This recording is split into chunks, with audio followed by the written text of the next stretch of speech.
o nome de Jesus a partir de agora com esta palavra. Segunda Reis, no capítulo de número 5, a partir do versículo 1, existia um homem chamado Naamã, e ele era um capitão do exército do rei da Síria, um homem muito reconhecido, um homem de alta posição, com uma armadura, com roupas de capitão, com honrarias, com medalhas, com de repente tantos méritos, um homem da alta sociedade, com alto reconhecimento, com um alto prestígio, que mandava e desmandava no exército da Síria, um exército muito forte, muito bem armado, um estrategista de guerra, um homem assim incomparável, um homem comparável, mas ele mesmo lutou contra o exército de Israel e venceram as guerras, eles pelejavam. Síria tinha o exército de Israel por inimigo. Israel era inimigo da Síria, e a Síria, esse capitão Naamã, havia vencido batalhas, havia humilhado o exército de Israel. Então Naamã estava por cima, estava nas manchetes, ele estava assim, era um homem de alto escalão. Mas no final do versículo 1 diz assim: porém ela era leproso.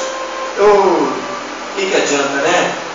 No versículo 1 todo, Naamã, capitão do exército do rei da Síria, era um grande homem diante do seu senhor, que era o seu rei da Síria, e de muito respeito, porque por ele o Senhor dera livramento aos sírios, e era esse homem herói valoroso, diz o versículo 1. Porém era leproso. E o que adianta? Todas aquelas honrarias, todas aquelas medalhas, todo aquele reconhecimento, toda aquela estratégia de guerra, homem respeitado, com fardas, com as roupas reais do exército, porém era leproso. E aí o versículo 2 diz que saíram tropas da Síria, da terra de Israel, e levaram presa uma menina que ficou a serviço da mulher de Naamã. E esta menina sabia que daquele homem, que era um homem respeitado, temido, orgulhoso possivelmente pela sua alta posição. E aí aquela menina fala assim, no versículo 3, ela disse para a dona dela, porque ela era escrava, ela foi tomada de Israel e levada como escrava para a Síria. Ela disse: se Naamã, se esse capitão aí estivesse lá na minha terra, estivesse em Israel, ele seria curado da lepra dele. Ele seria curado. E naquela época, para os senhores, para os donos dos escravos, teve que ouvir uma situação, uma sugestão de um escravo era algo humilhante, porque eles eram os donos da verdade.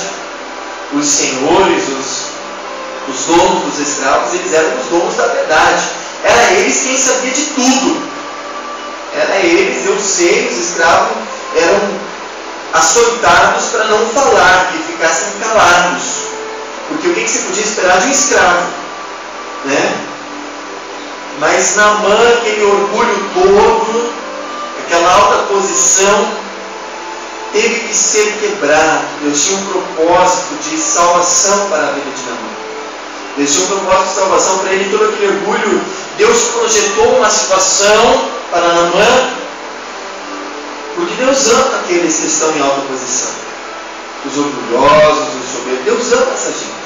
Deus ama os humildes, os soberbos, os exaltados. Deus ama todos. Deus ama todos. E Deus tinha um plano de salvação para aquele homem. E tinha um Deus chamado Haddad, que é o Rimon, lá na Síria.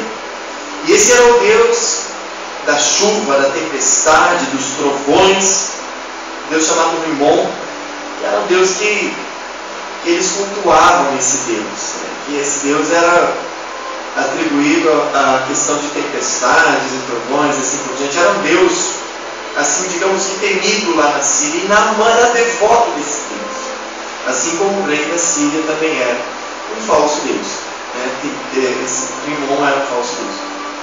E aí, continuando com a palavra, Naamã, com toda a sua glória, com todos os seus méritos, com todo o seu dinheiro, porém ele era leproso. O que é a lepra? São manchas na pele que comem a carne. São manchas assim, inclusive contagiosas, que comem a pele, que detona com o corpo da pessoa. A pessoa fica tudo manchada. Mais ou menos isso.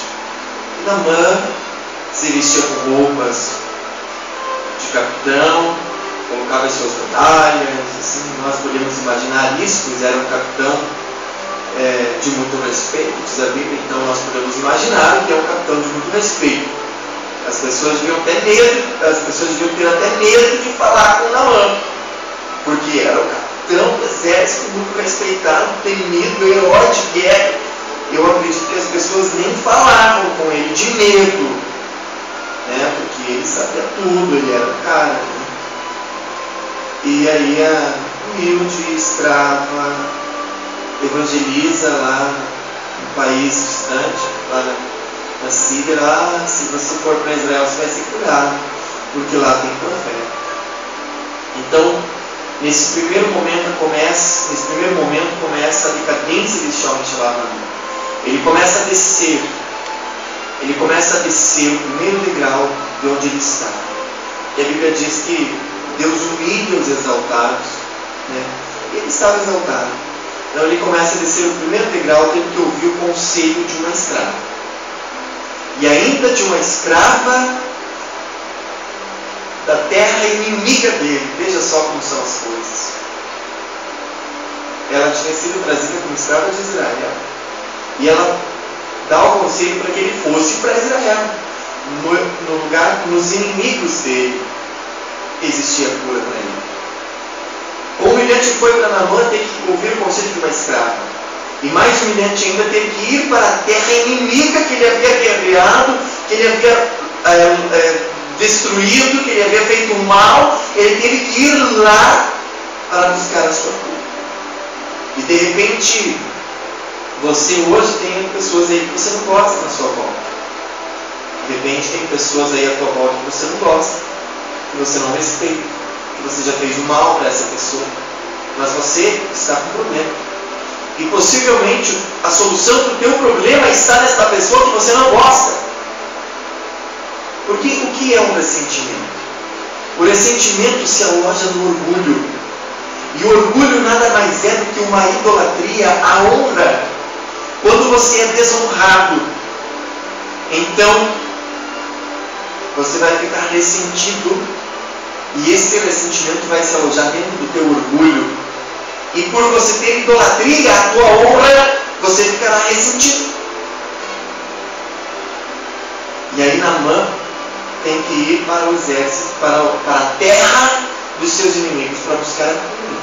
Porque ele já havia feito de tudo no seu país e nada, o Deus que ele servia, chamado Rimon, não o livrou da lepra, não o curou. E agora o que resta fazer? Aceita em primeiro lugar o primeiro degrau, desce e aceita o conselho da escrava, depois vai para a terra inimiga que ele mesmo havia feito mal, havia bombardeado não, mas havia lançado flechas, ou sabe lá o que ele tinha feito contra Israel. Mas veja que o versículo diz assim, que o Senhor dera livramento aos sírios através deste homem, e que saíram tropas da Síria, da terra de Israel, e levaram preso a menina. Veja que depois, quando o rei da Síria manda uma carta para o rei de Israel, no versículo 7, o rei diz assim: vejam, ele busca uma ocasião contra mim, ou seja, Síria e Israel eram inimigos. E o rei de Israel entendia que o rei da Síria estava procurando algum motivo, algum pretexto para atacar Israel. Mas Naamã, o homem de alta posição, teve que ir para a terra inimiga. De repente você vai ter que ir para o teu inimigo que te ajuda para ele. Já pensou que humilhante seria para você isso? Mas já pensou que cura você receberia? Imagina que teu orgulho morreria em uma situação dessa. E continuando, chega Naamã. Vamos avançar um pouco. Naamã, com os carros reais, com o seu exército, com os seus cavalos, com os seus oficiais, Naamã para na frente da casa de Eliseu. Mandaram uma carta antes, dizendo: estamos indo para ser curado. Naamã estava lá com o nariz empinado dentro do seu carro, olhando para cima, achando que era grande coisa, né? E foi para o seu carro com os cavalos e todos os oficiais e o carro real, e desce Naamã e o soldado.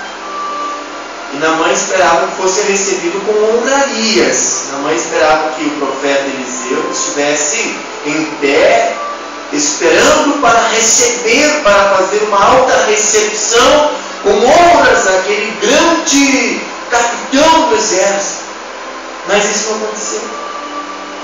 O profeta nem saiu de dentro de casa para receber Naamã.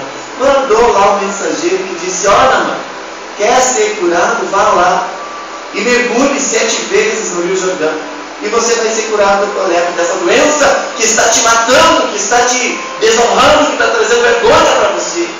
Ele tinha que se cobrir de roupas chiques, vamos assim dizer, entre aspas, tinha que ter toda uma vestidura para tampar, para esconder aquela enfermidade terrível, aquelas manchas todas no seu corpo.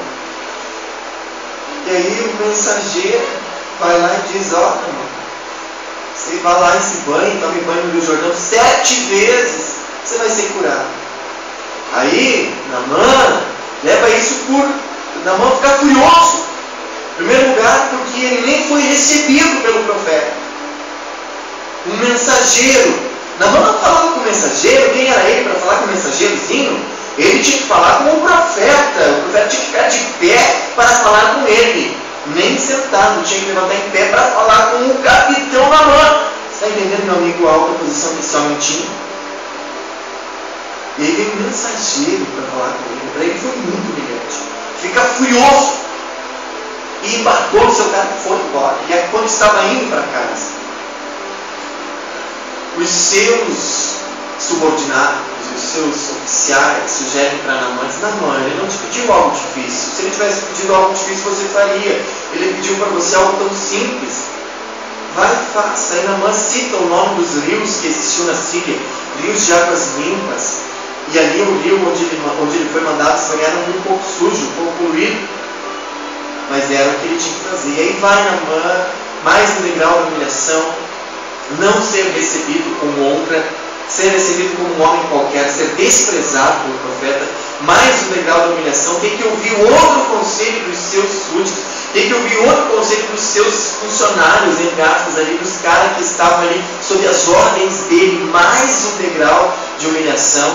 E depois, por último, os 7 batismos de Naamã, quando ele tem que entrar no rio 7 vezes. Imaginamos a cena, aquele homem cheio de honras, de medalhas, de roupa, de fardas, de capitão, tem que tirar aquela roupa e mostrar as suas chagas, mostrar as suas dores, as suas feridas que estavam corroendo o seu corpo todo, à vista de todos, para entrar no rio de águas sujas, para entrar naquele rio. E não só uma vez, foram 7 vezes. E algo interessante é que na última vez que Naamã se banhou no rio, a pele dele havia sido curada milagrosamente pelo poder de Deus, e a pele de Naamã se transformou como a pele de um bebê. Então Naamã reconhece o poder de Deus, reconhece que Deus estava em Israel, que Deus estava com o profeta, e reconheceu que Deus estava ali. Ao final daqueles 7 banhos, ele já foi liberto do orgulho, já foi liberto da soberba, já foi liberto daquela exaltação toda, né? Ele já tinha passado por tantas situações constrangedoras mesmo, e as situações constrangedoras e humilhantes é o que nos traz uma humildade, é o que nos liberta da humildade, sermos humilhados, termos que engolir certas coisas. Isso nos traz um coração humilde. passar por estas situações que Naamã passou nos traz humildade. Nos traz humildade. Israel não passou mais a ser inimigo dele. Começou a amar seu inimigo porque a cura dele veio do inimigo.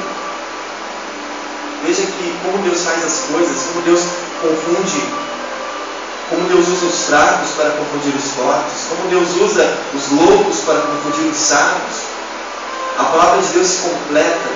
Então essa é uma mensagem muito poderosa. Depois volta Naamã lá para Eliseu e fala: olha, aceite meus presentes, quero te dar tantos quilos de prata, tantas peças de roupas finas. Naamã queria pagar pelo milagre. E Eliseu falou: não vou receber um presente teu. Para Deus não existe autojustiça, justiça própria.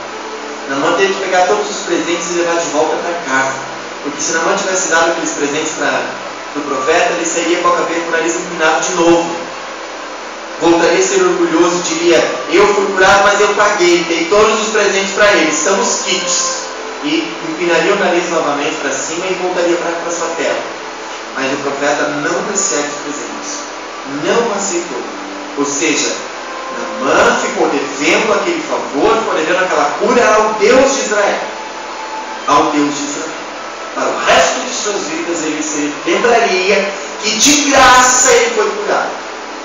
Que de graça, gratuitamente, ele foi curado pelo Deus de Israel e deveria isso para o resto de sua vida a Deus através do profeta de Israel. Como Deus faz as coisas. Eu acredito que Naamã recebeu duas curas: a cura da lepra e a cura do orgulho, de uma vez só.